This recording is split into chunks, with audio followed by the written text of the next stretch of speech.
쓸모아. 최근 삼성중공업이 창사 이래 최대 규모의 단일 선박 수주 계약에 성공했습니다. 삼성중공업은 선박 발주사를 유럽 선사라고만 밝혔지만 업계에 따르면 이번 수주는 러시아가 추진하는 대규모 LNG 개발 사업인 북극 LNG2 프로젝트에 투입될 세빙 액화 천연가스 운반선으로 관측되고 있습니다. 현재 러시아는 시베리아 기단반도 인근에서 LNG를 생산하기 위해 대형 가스전 프로젝트를 추진 중에 있습니다. 앞서 지난달 12일 대우조선해양도 러시아 북극 프로젝트에 투입될 세빙 LNG 운반선 6척에 대한 2조 274억 원 규모의 건조 계약을 체결한 바 있습니다. 이번 계약으로 러시아 북극 프로젝트에 투입될 세빙 LNG 운반선 전량을 한국조선업계가 수주하게 되었다는 사실은 큰 놀라움을 주었습니다. 또한 이후에도 한국과 러시아의 LNG 관련 협력은 계속될 것으로 전망되고 있습니다. 특히 한국은 러시아에서 생산할 LNG의 주요 소비국이 될 것이기 때문에 추후 건조계약 등 양국의 협력은 계속될 것으로 보이고 있습니다. 그런데 러시아 LNG 프로젝트가 벌어지고 있는 북극에서 최근 놀라운 일이 벌어지고 있습니다. 지구온난화로 인해 빙하가 녹자 그동안 얼어붙어 못 다니던 북극해가 열리고 있는 것입니다. 만약 북극 항로가 열리면 유럽에서 아시아로 갈 때 북극해를 통과해서 가게 되어 기존 수에즈 운하 항로보다 30%가량 거리를 단축할 수 있습니다. 또한 북극에는 전 세계의 미개발 원유가 20%, 천연가스가 45%가 매장되어 있습니다. 또한 철강, 니켈, 구리 등 천연자원도 매장되어 있고 불타는 얼음이라 불리는 미래 에너지 자원인 가스 하이드레이트도 적잖게 묻혀 있습니다. 이 때문에 북극 항로는 지금 러시아뿐만 아니라 미국과 중국, 일본 등 많은 나라들이 눈독을 들이고 있습니다. 이 중에 러시아는 북극권을 전통적으로 자신들의 영역이라 생각하며 2015년 북극권에 있는 노바야 제물레 군도와 사하공화국 북부 틱시 지역에 첨단 미사일 방공 시스템 S-400포대를 배치했습니다. 지난해 베링 해협에는 K-300B 베스티언 지대함 순항 미사일을 배치했습니다. 이 미사일은 북극권과 가까운 미국 알래스카주 미군 기지를 공격할 수 있는 무기입니다. 또한 북극을 담당하는 해군 북방함대 합동전략사령부를 두고 있습니다. 러시아가 이 지역에서 군사력을 강화하는 것은 다른 나라들도 북극 지역에 관심을 가지기 시작했기 때문입니다. 중국은 2018년 북극권 정책을 담은 백서를 발표한 뒤 아이슬란드와 노르웨이 일대에 세빙선과 민간 연구기지를 늘려왔습니다. 미국은 중국과 러시아가 손을 잡고 독자적으로 북극권을 잠식하는 것을 우려하고 최근 전략 무기들을 북극에 보내고 영국, 캐나다, 프랑스, 덴마크 등 유럽 국가들과 북극권에서 연합훈련을 벌였습니다. 또한 일본도 북극 항로를 통해서 수출을 할 수 있기에 탐을 내고 있습니다. 이런 가운데 자원이 없고 수출로 먹고 사는 한국 또한 이 북극권과 북극 항로를 절대 포기할 수 없다고 말하고 있습니다. 그런데 놀랍게도 북극에서 주도권을 잡고 있는 러시아는 한국과 손을 잡고 개발을 하고 있습니다. 러시아에게 한국의 기술력이 필요하기 때문입니다. 올해 한러 주기호 30주년을 맞아 한국과 러시아는 북극 항로, 에너지, 인프라, 물류 등 북극 지역 산업 전반에 걸쳐 양국 간 연구와 실질적인 협력 사업을 하기로 손을 잡았습니다.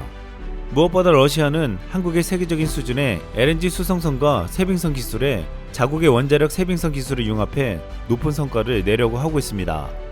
실제로 지난 2006년부터 조선산업 육성 정책을 펼쳐온 러시아는 기술력이 부족해 우리나라의 도움을 요청해왔습니다. 이에 대우조선해양은 지난 2009년 러시아의 국영 통합조선공사와 합작해 즈베즈다 조선소 현대화 계획을 세웠습니다. 러시아는 시베리아와 북극의 석유 가스전을 개발했는데 여기서 생산되는 천연가스, 원유, 광물을 아시아로 운송하려면 세빙선이 필요했습니다. 우리는 지난 2014년에는 러시아 야말 프로젝트를 위한 세빙선 LNG선 15척을 모두 수주하여 세계에서 처음으로 LNG 운반 세빙선을 선보이기도 했습니다.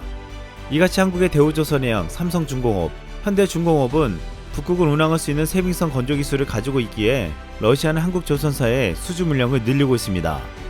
러시아는 이처럼 세빙선을 대거 보유해 북극 항로에서 우위를 차지하려고 하는데 이를 이루려면 한국 조선사들의 도움이 필수적이었습니다. 전문가들은 앞으로 15년 후에는 북극의 빙하가 다 녹을 수 있다고 전망하며 그렇게 되면 북극 항로는 세계 물류혁명을 일으킬 것이라고 말하고 있습니다. 이 때문에 북극해 항로 주도권을 잡기 위한 경쟁이 전쟁으로 불릴 만큼 치열해질 것으로 보고 있습니다. 또한 한국과 러시아는 태양광과 풍력으로 생산한 수소에너지로 운영되는 친환경 북극기지 스노우플레이크 건설과 관련해 협력 방안을 검토하고 있습니다. 러시아는 기지 건설과 관련해 신재생 에너지와 그린 수소 생산 분야 등에서 한국과 협력을 희망했으며 양측은 추후 구체적인 사업 계획을 토대로 협력 방안을 검토하기로 했습니다. 외교부는 이 사업에 참여할 경우 한노과학기술 협력을 제고하고 북극의 친환경 지속가능 발전에 기여하는 국가로서 북극 이사회에 우리의 입지를 강화할 수 있을 것으로 기대된다고 밝혔습니다. 또한 북극 항로와 연관된 우드 펠릿 사업의 가능성도 러시아와 논의되고 있습니다. 우드 펠릿이란 나무를 톱밥처럼 작게 분쇄한 뒤 건조 압축해서 만든 바이오 연료를 말합니다. 우드 펠릿은 압축 과정에서 에너지 밀도와 저장 능력이 향상돼 에너지 효율성이 높습니다. 국내 보일러 등유와 비교할 때 난방비를 40% 정도 절감할 수 있어 매우 경제적입니다. 국내 산림자원 개발업체 세원마르스는 친환경 연료인 우드 펠릿의 수요가 증가하면서 북극 항로가 열리면 러시아의 질 좋고 풍부한 목재 자원을 확보할 수 있을 것으로 보고 있습니다. 한국은 95% 이상의 우드 펠릿을 수입하고 있는데 이 가운데 85%는 동남아시아, 특히 베트남으로부터 주로 수입하고 있습니다.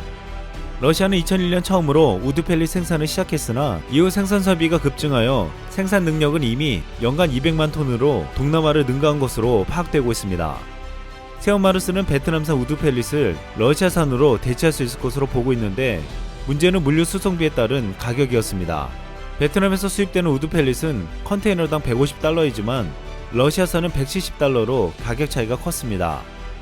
전문가들은 이 극동적 우드 펠릿 사업을 북극 항로와 연계시킨다면 물류 비용을 줄일 수 있어 그 잠재적 가능성을 극대화시킬 수 있을 것으로 보고 있습니다.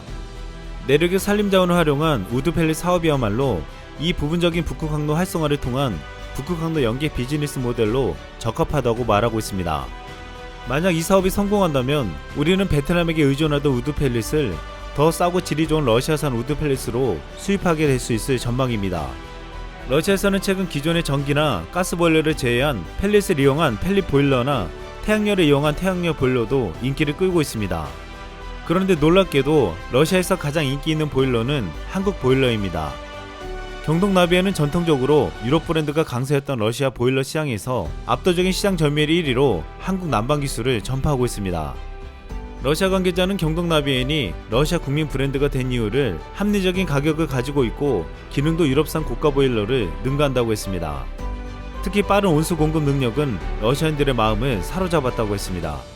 전기 공급 시설이 취약한 러시아에서는 전기 사용량이 늘어나면 전압이 떨어지는 현상이 발생하곤 하는데 경동 나비엔은 이를 감안해 낮은 전압에서도 정상적으로 보일러가 가동될 수 있도록 만들어 소비자의 불편을 해소시켜 주었습니다.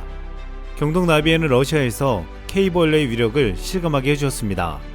앞으로 한국의 정부와 기업들은 이처럼 러시아에 진출하고 협력하여 새로운 북방 정책을 실현시켜 나갈 예정입니다. 이상 쓸멍이었습니다.